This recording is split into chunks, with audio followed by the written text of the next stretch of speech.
we've made it to the London Bridge, which we're on, and Tower Bridge in the background, and our layover is complete back to the airport.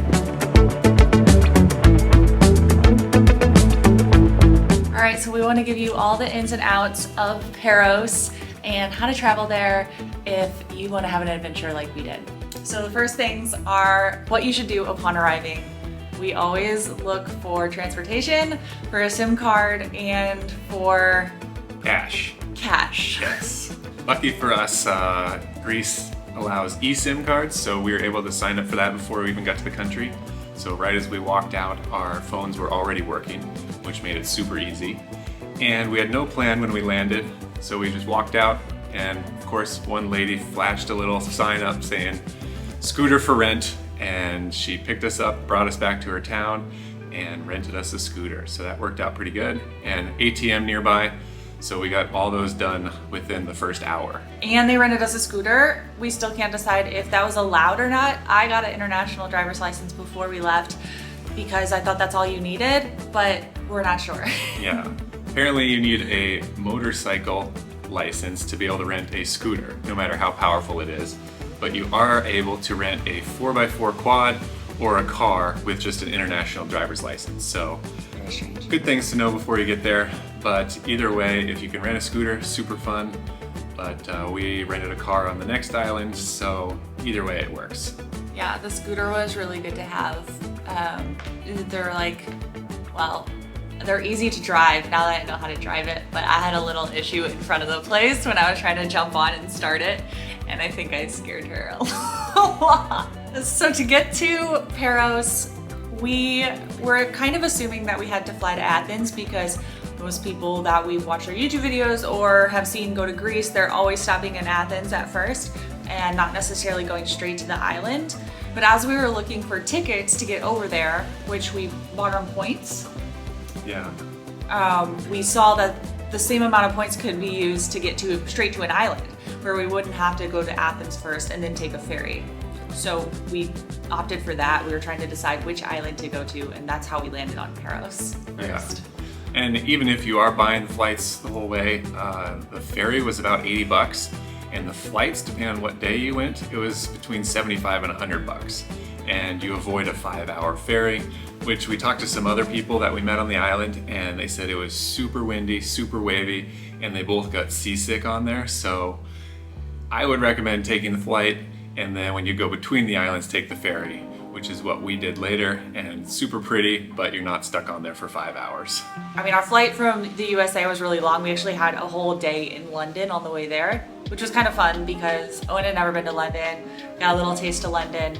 And then when we got to Greece, there was already a lounge in the airport open. So we like hung out at the lounge at 4 a.m.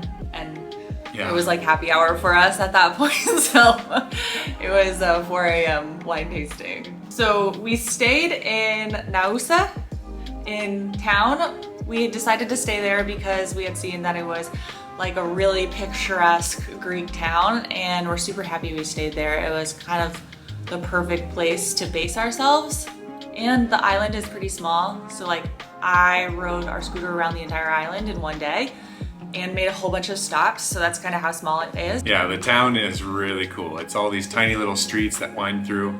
Everything's painted white with blue trim, and it's just like perfect picturesque Greek island that you see in all the photos. So definitely recommend going there. We stayed like a 5-minute walk from downtown, which made it really easy to just pop over and grab something to eat whenever we wanted.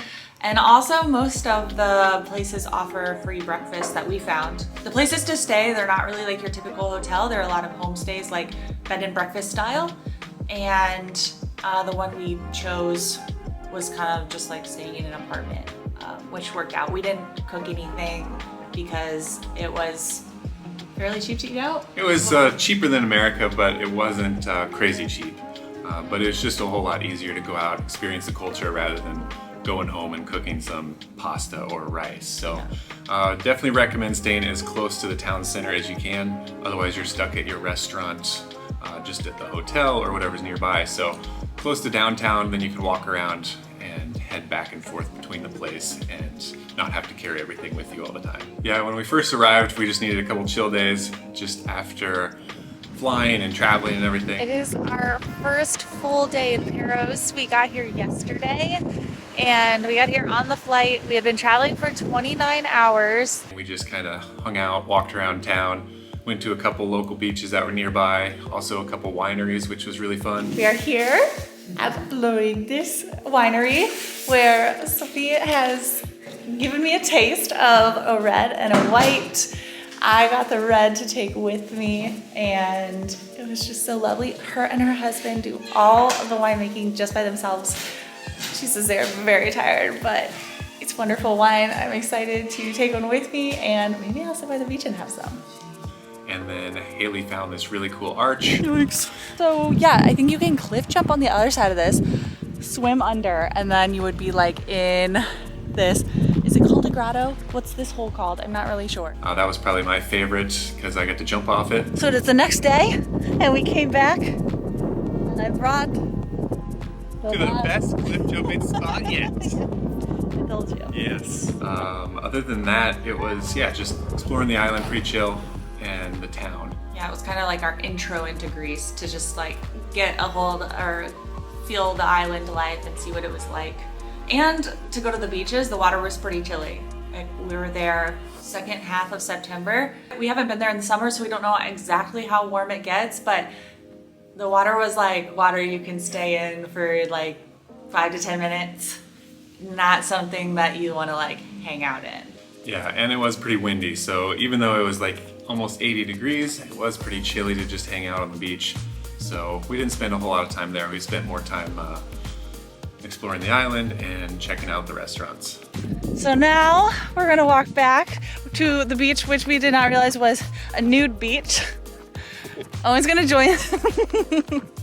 Lots of old dudes there. Probably not gonna stay long. So yeah, the highlight was definitely going to the area where you could jump off the cliff, and there was like a grotto in there. So that's Paros for you. Next up, we are headed to Milos, my favorite island, and why I wanted to go to Greece. So stay tuned for that.